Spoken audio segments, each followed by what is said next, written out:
Hablemos de Leonardo da Vinci y Francisco I, el rey de Francia. Saben ustedes que, ya siendo un hombre bastante grande, Leonardo se fue a Francia, fue a vivir a la corte del rey Francisco I. Francisco I de Valois, un viejo amigo de este programa. Era el año 1517. Leonardo tenía 65 años. Parecía, se dice, un joven aprendiz que daba una vuelta por Europa y que llegaba a instalarse a un país que nunca había visitado y donde tenía todo por aprender. Dicen que lo que tentó a Leonardo fue la jovialidad del rey Francisco. Leonardo esperaba rejuvenecer en Francia, porque la verdad es que había farra corrida en la corte de Francisco. Sí. Un rey muy galante, muy simpático. Mal guerrero, mal mariscal, pero... Sí, pero buen amante. Y buen anfitrión, sí. Y sí, aquel que le dijo a su primer ministro, cierto día en que conversaban, el ministro le preguntó, y dígame, ¿qué distancia hay entre un enamorado y un libertino? Y él le dijo, la misma distancia que hay entre mi silla y la vuestra. Qué bueno. Bien. Hombre de frases. Al llegar, Leonardo ya tenía una parálisis en el brazo derecho, pero no le molestaba en absoluto para pintar, pues era zurdo. Leonardo participó en la organización de muchas fiestas cortesanas. Él diseñó unas obras impresionantes de ingeniería también allí. Y autómatas también. El Recla también le había proporcionado un pequeño palacio en clubs como alojamiento. Y le expuso inmediatamente Leonardo a Francisco unos planes hidráulicos que consistían en unas obras destinadas a conseguir una mayor fertilidad en Europa. Se trataba de canales, y canales que además servían para unir los castillos reales. Usted sabe que hasta la construcción de Versalles, la corte francesa fue siempre itinerante. Estaba en el Louvre, en París, pero cuando hacía frío se mudaban, por ejemplo, a Amboise o a cualquier otro castillo. Entonces, a Leonardo se le ocurrió unir estas residencias reales con vías navegables, con canales. En verdad, los desplazamientos que hacían las cortes entre castillo y castillo eran similares a los desplazamientos de los gitanos, ¿no?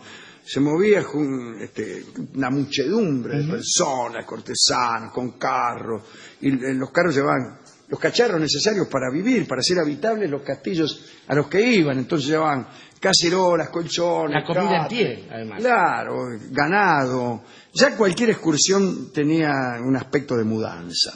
Leonardo pensó que sería mucho más agradable, en vez de andar galopando o trotando, sería mejor decir, o al paso, por caminos espantosos, avanzar por canales que te pueden dar incluso placer. Y el proyecto tentó mucho a Francisco I, pero lo único que llegó a hacerse fue un viaje de reconocimiento por los caminos en los que se abrirían los canales. La obra no llegó a concretarse porque Leonardo murió 2 años más tarde y ya después nadie se interesó. Pero bastante tiempo después, unos cuantos reyes después, veremos cuántos. Está bien. Viene Francisco I, su hijo Enrique II, Francisco y Carlos, hijos de Enrique, Enrique III, Enrique IV. Ahí termina la dinastía Valois para empezar la de Borbones. Empezar la de los Borbones. Y Enrique IV fue el que reemprendió el proyecto y se hizo.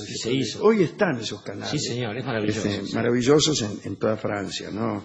Posiblemente el país, más allá de la China, ¿no? Porque en la China hacían estos canales antes de entrar en decadencia y que los europeos lo conocieran. Sí, claro, bueno, pero los chinos son eso, ¿no? Personas que hacen todo antes.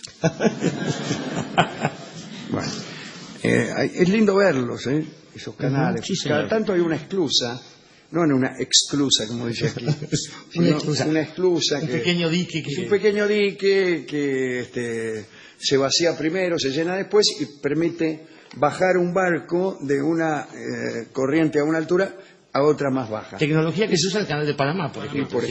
¿No? Casi todos los canales, excepto el de Suez. Claro, el de Suez que es... Bueno, y ahí en esos canales es donde está, disculpe que me detengan esto, pero me fascinan esos canales. el camino de Sirga del que hablábamos. O sea, un caminito al costado del canal. ¿Y qué hay allí? Bueno, ahora no sé.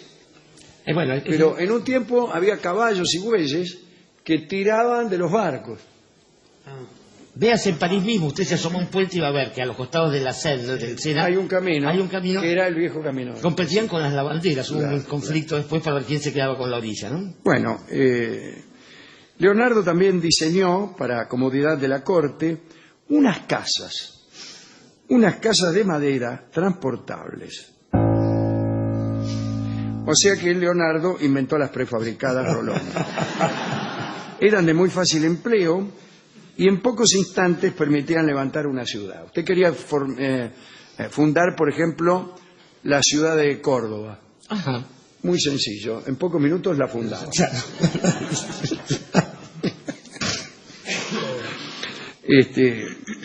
Claro, pero estos se usaban en los viajes del rey, y cuando llegaba a la corte a un nuevo lugar, siempre había que acomodar a todos los cortesanos, centenares de alcahuetes, ¿no? Usted sabe. En qué sé yo, en graneros. Sí, en cualquier cosa cubierta en lo posible para la nobleza, ¿no? O pajares, simplemente. También se lo dijo usted. Acá dice, en granjas, graneros, o pajares. Bueno, estas casas transportables se usaron, sí, y en esta célebre reunión entre Francisco I de Francia y Enrique VIII de Inglaterra, en el campo de Oro se llama. Enrique VIII se molestó, el rey inglés, porque el rey de Francia trajo tantas carpas, tanto lujo y tantas minas que le cayó mal a Charles Lawton. Y le cayó tan mal que no hizo alianza con Francisco y sí con Carlos, el rey de España, Carlos I, que era muy austero y le gustó más. Le gustó más la austeridad de Carlos que las compadradas de Francisco. Pero entre esas compadradas estaban también las casillas de Da Vinci. Leonardo también trabajó en la remodelación de los palacios, en los castillos franceses hasta el siglo XV. Todavía no estaba ni soñado Versalles, calcule usted, ¿no? Bueno, primero habían sido fortalezas. Eran rústicos, claro. Eran muy rústicos. Sí. Entonces apareció Leonardo, hizo más finitas las paredes, agrandó la ventana. Era imposible calentar o enfriar una estancia cualquiera, era una desgracia. Esto, digamos. Agrandó las salas para que hubiera bailongos. Claro. Bueno, después de modificar los palacios, Leonardo trabajó en la organización misma de los bailongos. Qué bien. Inventó decorados, trajes, carruajes. Su especialidad, como bien dijo usted, eran los autómatas. En realidad no se conocen en detalle los mecanismos, que hubiera sido lo interesante. Pero las crónicas dicen que el Parque de Chambord presentaba varios muñecos inanimados que caminaban por el parque, incluso encaraban a los paseantes, iba a decir pacientes, y hasta respondían a sus preguntas. Qué grande. Las máquinas de Leonardo eran muy admiradas por los ciudadanos. Después de los bailongos, animados por estas fantasmagorías, ¿no? Todos los embajadores informaban a sus soberanos acerca de las maravillas que habían presenciado.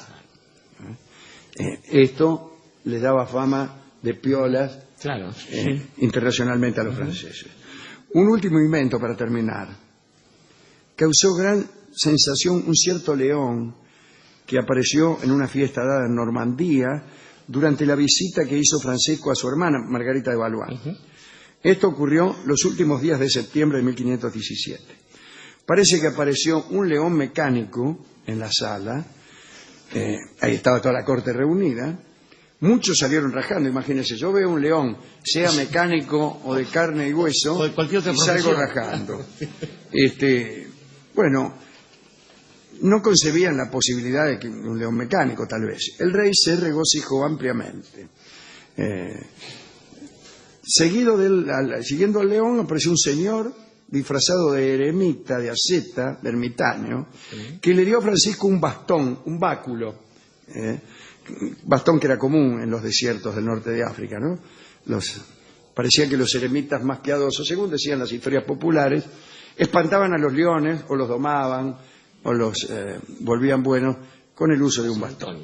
Entonces Francisco recibió el bastón, tocó al león y el cuerpo del animal se abrió y de su pecho brotó una profusión de flores de lis, justamente el símbolo de la realeza francesa. Eso se lo inventa. Claro. Eso ¿Qué me trae después el yo-yo? Claro, señor.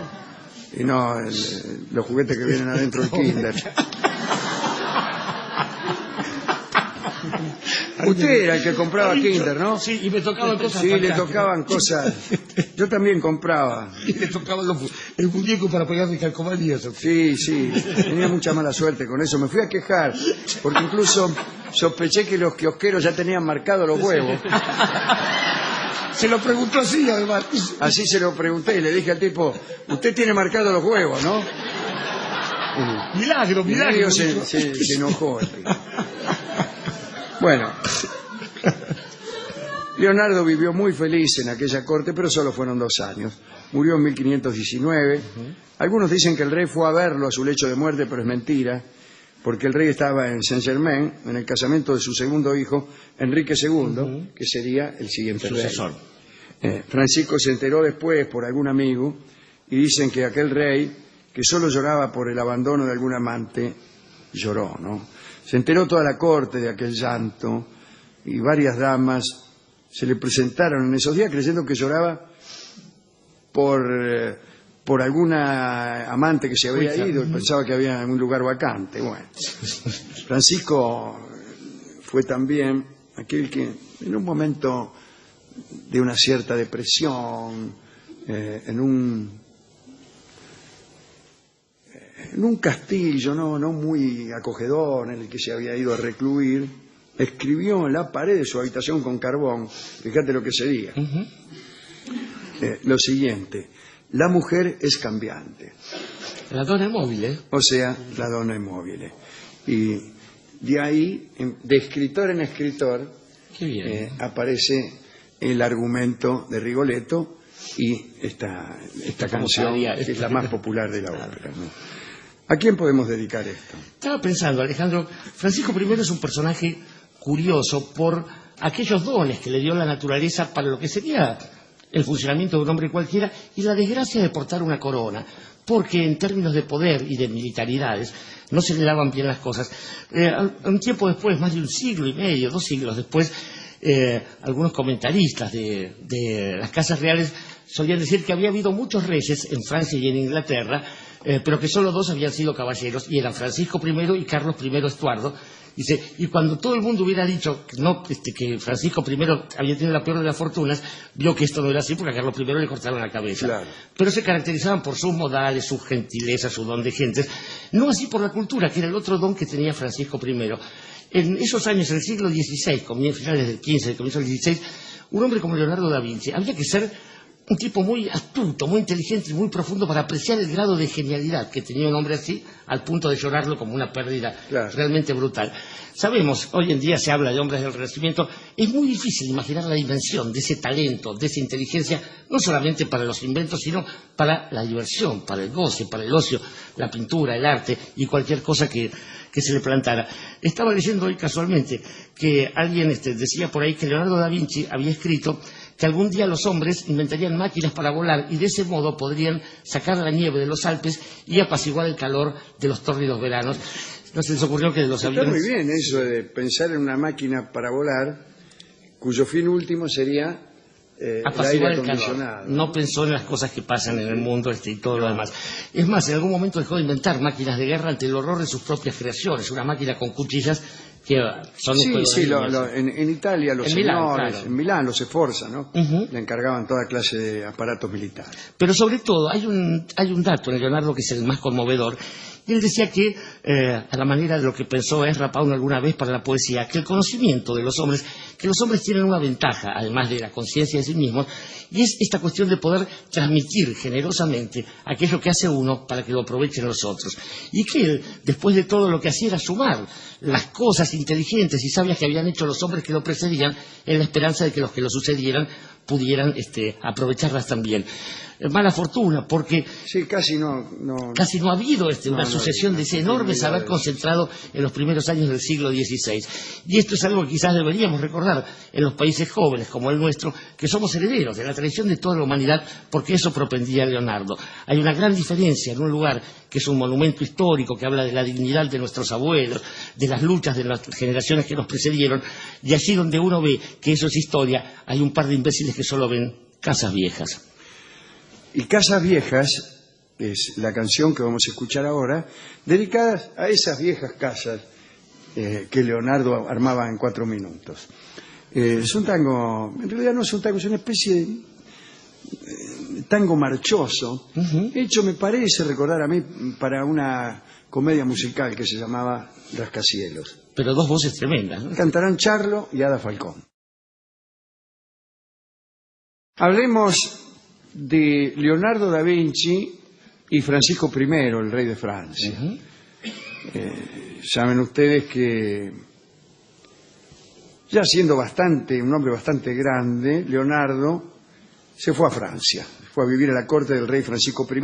Francisco I de Valois, un viejo amigo de este programa. Pavía. Era el año 1517. Leonardo tenía 65 años. Mal guerrero, mal mariscal, pero... Sí, pero buen amante. Y buen anfitrión, sí. Y sí, aquel que le dijo a su primer ministro, cierto día en que conversaban, y el ministro le preguntó, y dígame, ¿qué distancia hay entre un enamorado y un libertino? Y él le dijo, la misma distancia que hay entre mi silla y la vuestra. Qué bueno. Bien. Hombre de frases. Al llegar, Leonardo ya tenía una parálisis en el brazo derecho, pero no le molestaba en absoluto para pintar, pues era zurdo. Leonardo participó en la organización de muchas fiestas cortesanas. Él diseñó unas obras impresionantes de ingeniería también allí. Y autómatas también. El Recla también le había proporcionado un pequeño palacio en clubs como alojamiento. Y le expuso, parecía, se dice, un joven aprendiz que daba una vuelta por Europa y que llegaba a instalarse a un país que nunca había visitado y donde tenía todo por aprender. Dicen que lo que tentó a Leonardo fue la jovialidad del rey Francisco. Leonardo esperaba rejuvenecer en Francia, porque la verdad es que había farra corrida en la corte de Francisco. Sí, sí. Un rey muy galante, muy simpático. Inmediatamente Leonardo a Francisco unos planes hidráulicos que consistían en unas obras destinadas a conseguir una mayor fertilidad en Europa. Se trataba de canales, y canales que además servían para unir los castillos reales. Usted sabe que hasta la construcción de Versalles, la corte francesa fue siempre itinerante.